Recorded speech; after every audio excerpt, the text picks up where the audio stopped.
Oh, hell yeah. Ugh, I'm jerking off to the thought of our tax dollars going to blow up children in Yemen. It's so sick. On this coverage, what percentage of Americans would know that the Houthis are the government of Yemen? They cover them as if they're rebels hiding in caves. It doesn't matter. Even if they were the government of Yemen, do you think America gives a fuck about bombing Yemen? Americans are stupid. They thought that Saddam Hussein did 9/11. Like, Americans will literally watch the TV and go, yeah, that makes sense. Give me the burger now. Also, how many McDonald's exist in Yemen? 0. Okay, there you go. That's how it works. No McDonald's means that's a territory you can bomb, unless they have nukes, in which case, then you can't bomb them. The Trump administration has opened up the faucet of the torrent of pain against Yemen once again. And I saw my timeline from people in Yemen that some of those bombing campaigns actually impacted the civilian population, unsurprisingly. Let's take a look at how the American government is covering Lucas it. Tomlinson is at the White House for us with the latest on those strikes. Lucas. John, these are the most significant airstrikes since President Trump returned to the White House, and the first time U.S. jets have struck these Iranian-backed Houthi rebels in Yemen since President Trump returned to the White House. U.S. officials say F-18 Super Hornets from the flight deck of the USS Harry S. Truman were the vanguard of the strikes, along with Air Force fighter jets and drones. President Trump announcing the strikes just a few minutes ago on his Truth Social, saying, quote, Joe, today I have ordered the United States military to launch decisive and powerful military action against the Houthi terrorists in Yemen. They have waged an unrelenting campaign of piracy, violence. Dude, the Trump administration is crazy, okay? Like, if you think the Biden admin was cucked by Israel, holy moly, okay? Let me tell you something. First of all, they fired the guy who talked to Hamas, who was like Jared Kushner's college buddy or whatever, because he went on television and was like, these guys they're humans, you know, we can deal with them. We're not cucked by Israel. We can do whatever we want. And then the next week he was like, nah, you're out. The you mean we can do whatever we want? No, we can't. Yeah, remember the guy that we watched? What was his name? Baylor or whatever? Yeah, they kicked him out. He got the Trotsky ice pick from the Trump regime. They moved him around. They didn't fire him, but they just moved him away from Israel. He's no longer doing Israel-related talks. So there's that. And also they're simultaneously talking about potentially striking Iranian targets again. Wait, what? Shalom Houthis. We are attacking the Houthis. Biden, we will attack the Houthis. Wait, what? They both did the same thing. I guess Biden did it wokely. Like, when Biden deployed $1 billion worth of munitions on Yemeni soil, he did it in a woke and gay kind of way. Whereas when Trump is doing it, he's doing it in like a big dick kind of way. You know what I mean? Like a strong, muscular guy that I would really like to suck off. Can you explain how one of the poorest countries on earth somehow threatens the security of the American people? Can you tell us how American tax dollars transform into bombs, missiles, and warships only to be used against a country that has never threatened them? Yeah. So attacking shipping traffic to and from the U.S. isn't a threat? Yes, dude. It's called a blockade, okay? Many countries do it. America does it all the time. And for no good reason, as a matter of fact. An OSINT defender, of course. Please stop. I have a peer adversary.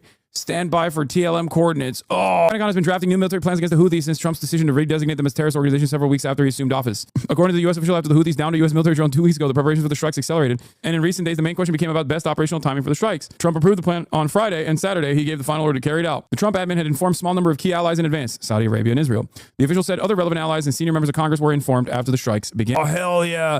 Ugh, I'm jerking off to the thought of our tax dollars going to blow up children in Yemen. It's so sick. It's so sick. How dare they say that we have a coastline and we're going to actually use that coastline to strategically try and economically harm the state that's doing a genocide. Oh, how dare they do that? Oh, they can't do that. You can't do that. Someone sent me that TikTok of the cost of like each deployed munition, like one munition that costs like multiple people's yearly wages.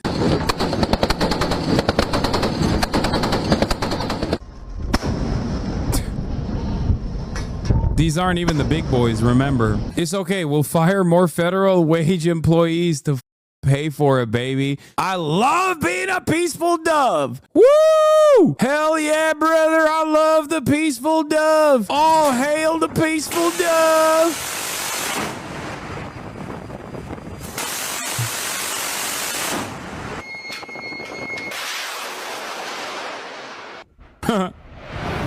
Yep.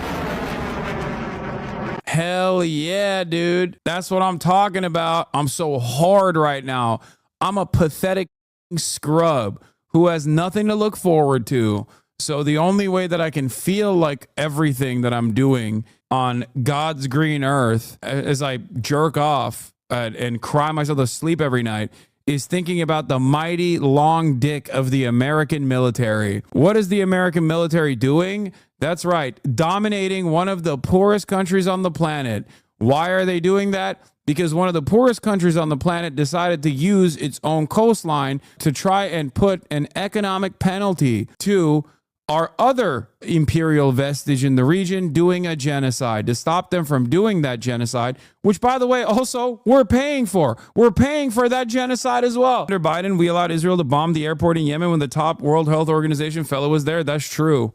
We did do that. We let Israel bomb the airport in Sana'a that is the civilian airport, and the leader of the World Health Organization was there while they bombed it. It's on video. It is straight up on video where he has to run away. That's how little America and Israel gives a single about international rules, okay? It is psychotic. The Ansar Allah movement, okay, the de facto government of Yemen, started a blockade after Israel did a genocide in Gaza, after Israel started a genocide in Gaza. They said, we will stop when Israel stops its genocide.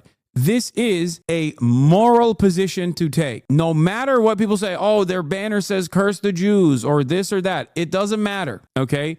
They didn't do it because of anti-Semitism. They did it because Israel was doing a genocide. And guess what? Lo and behold, they literally stopped the blockade after the ceasefire was implemented. If they are doing this at the behest of anti-Semitism, they probably wouldn't have stopped. But they did. They stopped the blockade when the ceasefire started.